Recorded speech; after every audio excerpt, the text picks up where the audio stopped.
Hallo Pfannkuchen. Jetzt erzählen wir Ihnen von Nordkorea, dem ungewöhnlichsten Staat auf dem Planeten in Bezug auf den Schutz seiner Werte.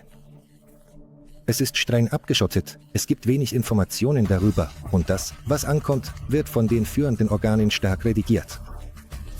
Um zu verstehen, warum im nördlichen Teil des Landes ein solches Regime herrscht, sollte man sich mit seiner Geschichte befassen. Vergessen Sie nicht, diesen Kanal zu abonnieren, Likes zu geben und Kommentare zu schreiben. Und klicken Sie auch auf die Glocke, um unsere neuen Videos nicht zu verpassen. Machen Sie sich einen Tee, holen Sie die Pfannkuchen heraus und los geht's. Was denken Sie, woher kommt das isolationistische Regime in der DVRK? Bis 1945 waren Nord- und Südkorea Kolonien Japans. Nach dem Zweiten Weltkrieg geriet der nördliche Teil der Halbinsel unter die Kontrolle der UdSSR, während der südliche Teil unter den Einfluss der USA fiel. Die Staaten konnten keine Einigung erzielen. Infolgedessen entstanden auf der koreanischen Halbinsel zwei Machtorgane und später zwei Länder. Sie hatten von Anfang an unterschiedliche ideologische Grundlagen.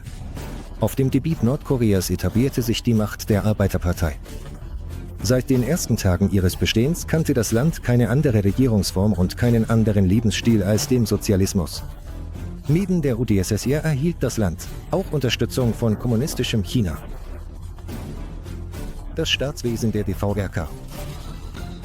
Von Anfang an stießen kommunistische und sozialistische Länder auf Widerstand von anderen Regierungssystemen.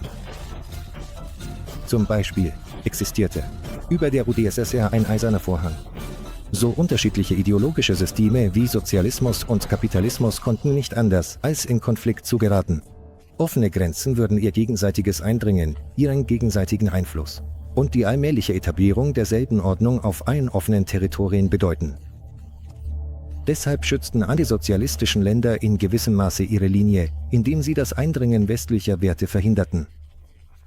In Nordkorea trägt man auch heute keine übermäßig freizügige Kleidung und der schöpferische Arbeitseinsatz gilt als der höchste Wert.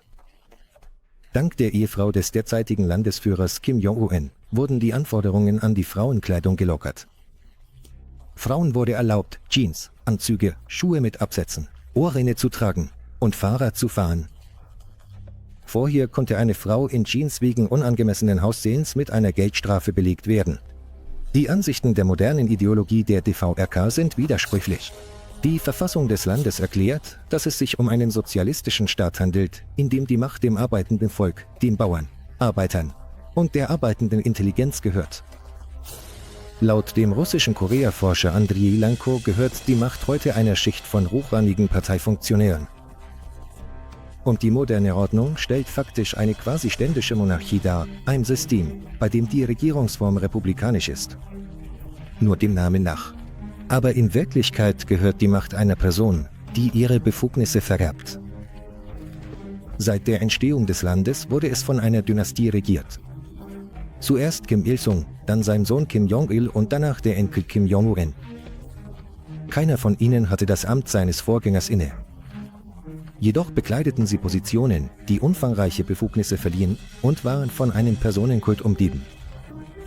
Die strikte Isolation lässt sich durch das Bestreben der führenden Persönlichkeiten erklären, die Macht in ihren Händen zu behalten. Wahrscheinlich wissen alle sehr gut, dass Nordkorea das am meisten isolierte Land ist. Eine der Ursachen dafür ist die nordkoreanische nationalkommunistische Staatsideologie Juche.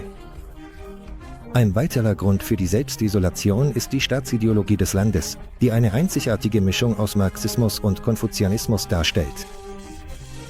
Juche wurde von Kim Il-sung nach dem Zweiten Weltkrieg entwickelt und verfassungsmäßig verankert.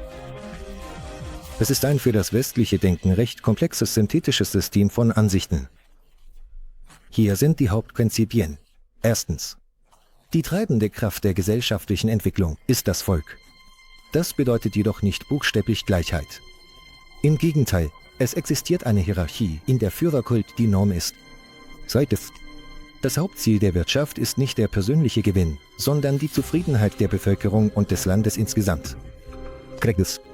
Große Aufmerksamkeit wird der Entwicklung von nationalem Stolz und Würde gewidmet, ein Land, in dem jedes Mitglied der Gesellschaft sich selbst respektiert und Respekt erfährt. Viertens. Unbedingte Loyalität gegenüber dem Führer ist die verbindende Kraft der Gesellschaft. Fünftens. Revolution ist ein äußerst weites Konzept und betrifft sogar die Arbeit. 6. Einer der wichtigsten Werte: der Schutz der eigenen Unabhängigkeit. 7. Die Armee ist nicht gegen das Volk. Das Volk ist die Armee. Aus der Sicht von Juche ist die Abschottung des Landes keine Angst, sondern Selbstgenügsamkeit und der Wunsch, seine Eigenart zu bewahren.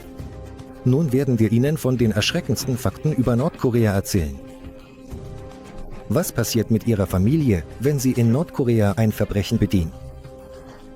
Es gibt die Bestrafung über 3 Generationen. Das bedeutet, dass, wenn eine Person ins Gefängnis geschickt wird, die ganze Familie mitgeht und die 2 nachfolgenden Generationen der Familie in Gefängnissen geboren werden und dort ihr Leben verbringen. Diese Tatsache ist absolut erschreckend wahr und Sie können darüber lesen, was es bedeutet, zur 2. Generation zu gehören, in einem Buch. Flucht aus Lager 14. Wenn Sie sich fragen, was ein Nordkoreaner tun muss, um in eines dieser Gefängnisarbeitslager zu kommen. Die Antwort ist einfach. Ein politisches Verbrechen. Und unter einem politischen Verbrechen versteht man Kritik an der Regierung oder den Versuch, aus dem Land zu fliehen. Eine 6-tägige Arbeitswoche und ein weiterer Tag für erzwungene Freiwilligenarbeit garantieren, dass der durchschnittliche Bürger praktisch keine Freizeit hat. Diese Tatsache taucht regelmäßig im Internet auf. Aber die ursprüngliche Quelle ist unbekannt. Man kann jedoch leicht ein wenig darüber erfahren, wie Arbeitsplätze in Nordkorea organisiert sind. Es scheint, dass die Regierung jedem nach der Schule automatisch einen Job gibt und ihn lebenslang an diesen Job bindet. Es gibt auch andere Arbeitsplätze in staatlich geführten Unternehmen, wo man Fremdwährung verdienen kann. Aber ohne Bestechung ist es unmöglich, dorthin zu gelangen. Wussten Sie das schon über Nordkorea? Die Produktion, Lagerung und der Konsum von Marihuana sind völlig legal und werden vom Gesundheitsministerium als gesündere Alternative empfohlen. Zum Tabak. Erstaunlich, aber das ist zu 100% wahr und tatsächlich sogar mehr. Marihuana ist nicht das einzige Betäubungsmittel, das in Nordkorea legal ist. Die Regierung ermutigt die Menschen, Opium auf ihrem ungenutzten Land anzubauen. Was die Marihuana-Büsche betrifft, die frei am Straßenrand wachsen, stellt sich heraus, dass Marihuana oft entlang der Eisenbahnschienen gepflanzt wird, um die Schienen mit seinen tiefen Wurzeln zu stützen. Alle Lehrer. 1990er Jahren mussten sie Akkordeon spielen können und eine Akkordeonprüfung ablegen, bevor sie ein Lehrzertifikat erhielten. Diese Tatsache stammt aus einem Buch von 2009. Nichts zu beneiden, das das Leben von 6 Nordkoreanern über mehr als 15 Jahre beschreibt. Unter ihnen war eine Schullehrerin. Offensichtlich wurde ihre Akkordeonprüfung wegen des Todes von Kim Jong-il verschoben, obwohl sie eine Stelle als Erzieherin im Kindergarten fand, bis sie die Prüfung ablegen konnte. Die Stadt, die geschaffen wurde, um Menschen anzuziehen, sind in Wirklichkeit Kisten ohne Fenster und Innenausstattung. Der Erfolg der Raumfahrtfirma dieses Landes beträgt 20%. Das ist eine sehr seltsame statistische Zahl, da unklar ist, welcher Erfolg gemeint ist. Wir denken, dass es sich auf den Start von Satelliten bezieht, denn von den 5 Starts, die Nordkorea durchgeführt hat, erreichte nur einer erfolgreich die Umlaufbahn. Jedoch behauptet die nordkoreanische Regierung, dass es einen anderen Satelliten gibt, der 1998 in die Umlaufbahn geschickt wurde und derzeit patriotische Lieder ins All sendet. Wahrscheinlich für die Wissenschaft. Sie denken wahrscheinlich, dass es nach dem Ende des Zweiten Weltkriegs keine Konzentrationslager mehr gibt. Wenn ja, dann liegen Sie leider falsch. In einem Konzentrationslager in Nordkorea werden 50.000 Männer, Frauen und Kinder festgehalten, die als Sklaven benutzt, gefoltert und an denen Experimente durchgeführt werden, ähnlich wie während des Holocausts. Die hier zitierte Zahl stammt aus einem Bericht von Amnesty International aus den 1990er Jahren. Ein ehemaliger Wachmann, der aus Nordkorea desertiert ist, vermutete, dass jedes Jahr im Konzentrationslager Roreon etwa 2000 Menschen an Unterernährung sterben. Aber die Zahl der Insassen bleibt konstant bei 50.000, dank der gleichen Anzahl neu ausgewählter Gefangener. Der gleiche Wachmann schätzte, dass 30% der Gefangenen körperliche Missbildungen haben, wie fehlende Gliedmaßen.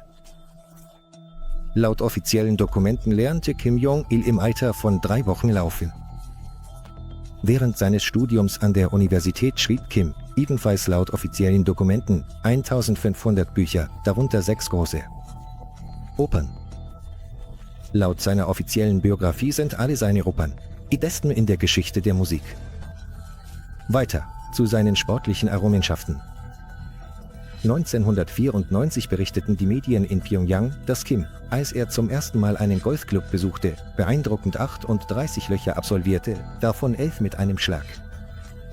All dies geschah vor den Augen von 17 persönlichen Leibwächtern. Danach beschloss er, sich für immer von Sport zurückzuziehen. Kim nahm sportliche Wettkämpfe nicht nur ernst. Angeblich wurde die nordkoreanische Fußballmannschaft öffentlich verspottet wegen ihrer Niederlage bei der Fußball-Weltmeisterschaft 2010. Für 6 Stunden. Es ist besser, in diesem Land nicht Fußball zu spielen. Gyeongdong ist eine Propagandastadt, die von Kim Jong-ils Vater in den 1950er Jahren an der Grenze des Landes gebaut wurde. Sie sollte die Überlegenheit des Nordens über den Süden zeigen und die Menschen dazu inspirieren, aus Südkorea nach Nordkorea zu desertieren. Aber tatsächlich gab es dort keine Einwohner. Die Regierung hat viel Geld ausgegeben und alle Anstrengungen wurden unternommen, um den Anschein einer funktionierenden Stadt zu erwecken, einschließlich der Straßenbeleuchtung. Es reichte aus, durch ein gutes Fernglas zu schauen, um die Stadt zu entlarven, deren Glasgebäude im Grunde nur leere Hüllen ohne jegliches Interieur waren. In der Stadt befindet sich auch der größte Fahnenmast der Welt. Zusätzlich zu den leeren Gebäuden hatte Nordkorea auch Lautsprecher, die Propaganda an die südlichen Nachbarn sendeten. Diese wiederum antworteten mit der gleichen Münze. Zum Glück für alle einigten sich beide Länder 2004 darauf, dies zu beenden. In Nordkorea ist es nicht das Jahr 2022. Dort ist es jetzt das Jahr 111, weil Nordkorea die Jahre ab der Geburt von Kim Jong-il zählt, nicht ab der von Jesus. Und was ist mit den Dingen, die passiert sind, bevor Kim Jong-il geboren wurde? Was denken Sie, sollte gerettet werden? In erster Linie, abgesehen von sich selbst im Falle eines Feuers oder eines anderen Notfalls in Nordkorea. Der Personenkult in Nordkorea ist so, dass das Porträt von Kim Jong-il. Die zweite Sache, die gewöhnliche Bürger im Falle eines Feuers nach sich selbst retten müssen. Es gibt sogar spezielle Bunker für Statuen im Kriegsfall. Über die Gemälde kann man nicht genau sagen. Aber 100%ig wahr ist, dass alle Statuen der Führer von den Streitkräften bewacht werden, wie echte Staatsoberhäupter. Selbst wir mit unserer Verehrung für Katzen sind nicht so weit gegangen. Bald ist Neujahr und es wird 2023. Allerdings nicht in Nordkorea, denn in Korea ist heute das Jahr 111. Alphabetisierung in Nordkorea wird durch die Fähigkeit bestimmt, Kim Jong-il zu schreiben. Das mag wahr sein und erklärt sich dadurch, dass in Nordkorea, laut deren Angaben, 99% der Bevölkerung alphabetisiert sind. Offensichtlich glaubt fast niemand an diese statistische Größe. Aber das nordkoreanische Bildungssystem umfasst 11 Jahre Pflichtbildung. Daher ist es möglich, dass der durchschnittliche Nordkoreaner tatsächlich lesen und schreiben kann. Die Verfassung Nordkoreas berichtet: Den Bürgern wird die Freiheit der Rede, der Presse, der Stimme, der Demonstration und der Vereinigungen garantiert. Das ist natürlich wahr und Sie können sogar die nordkoreanische Verfassung lesen, wenn Sie möchten. Wenn Sie denken, dass dies der Realität widerspricht, liegen Sie völlig falsch. Aber das Dokument enthält auch einige Papers, die Ausländern nicht sehr demokratisch erscheinen könnten. Zum Beispiel müssen die Bürger die politische und ideologische Einheit und Solidarität des Volkes fest verteidigen. Und Arbeit ist eine edle Pflicht und Ehre für den Bürger. Hinrichtung mit einem Mörser. Warum nicht? Das ist einfach schrecklich, nicht wahr? Ja, die Hinrichtung mit einem Mörsergeschoss wird in Nordkorea verwendet und das ist eine Tatsache, aber sie ist nicht besonders verbreitet. Sie wurde bei einem der höchsten Regierungsbeamten angewendet, der nicht lange genug gewartet hatte, um eine Party zu veranstalten. Nach dem Tod von Kim Jong-il wurde er wegen mangelnder Trauer hingerichtet. Die Wirtschaft Nordkoreas war größer als die Südkoreas bis in die 1970er Jahre. Jetzt beträgt das BIP nur einen Bruchteil des südkoreanischen. Die Wirtschaft Nordkoreas ist noch kleiner als ihr eigener Schatten. Im Jahr 2011 betrug das geschätzte BIP pro Kopf etwa 1.800 US-Dollar pro Jahr, was etwas weniger ist als in Südkorea, wo das BIP pro Kopf etwa 30.800 US-Dollar beträgt. Andererseits vermuten wir, dass es in Nordkorea nicht allzu viel zu kaufen gibt. In Nordkorea gibt es nur 605 Internetnutzer. Die Nutzung von Computern und dem Internet scheint täglich zu wachsen, obwohl sie hauptsächlich auf hochrangige Beamte und Studenten beschränkt ist. Zum Beispiel hat Nordkorea kürzlich sein eigenes Betriebssystem namens Roter Stern eingeführt, das auf Linux basiert. Darüber hinaus. Einige sagen sogar, dass Nordkorea eine digitale Revolution durchläuft, obwohl in einem so kleinen Maßstab, dass wir denken, das Wort Abweichung wäre passender als Revolution. Es wurde jedoch behauptet, dass Nordkoreaner an der Entwicklung von Software für alle mitwirken, von Banken im Nahen Osten bis hin zu Nintendo und Sony. Lassen Sie mich einfach sagen, dass wir dem ein wenig skeptisch gegenüberstehen. Nordkorea hält alle 5 Jahre Wahlen ab, bei denen auf den Stimmzetteln nur ein Kandidat aufgeführt ist. Diese Tatsache scheint kaum überraschend, obwohl wir anmerken müssen, dass es zwar tatsächlich nur einen Kandidaten für jeden Regierungsposten gibt, die Wähler jedoch technisch gesehen ein Veto gegen den Kandidaten einlegen können. Das bedeutet, dass sie dagegen stimmen können, indem sie den Namen durchstreichen. Aber um das zu tun, muss der Wähler in eine spezielle Kabine gehen, wo jeder sehen kann, dass er eine Wahl trifft, und zweifellos steht sein Name bereits auf schwarzen Listen.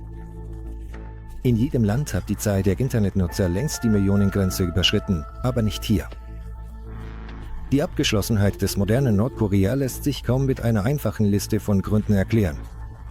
Teilweise. Es ist noch ein Prozess der Neubewertung des Erbes der Vergangenheit, teilweise Ideologie. In den letzten Jahren gibt es Tendenzen zur Lockerung des strengen Regimes. Kim Jong-un, der 2012 an die Spitze des Landes kam, begann sofort mit einer Reihe von Wirtschaftsreformen, die darauf abzielten, ausländische Investitionen anzuziehen und die Rolle des Privatsektors zu fördern. Aber trotz all dem lässt der Lebensstandard in Korea zu wünschen übrig. Schreiben Sie in die Kommentare, was Sie am System der DVRK ändern möchten. Vergessen Sie auch nicht, diesen Kanal zu abonnieren und Likes zu geben. Vielen Dank an alle fürs Zuschauen. Wir wünschen Ihnen eine pfannkuchenartige Stimmung und bis zum nächsten Mal.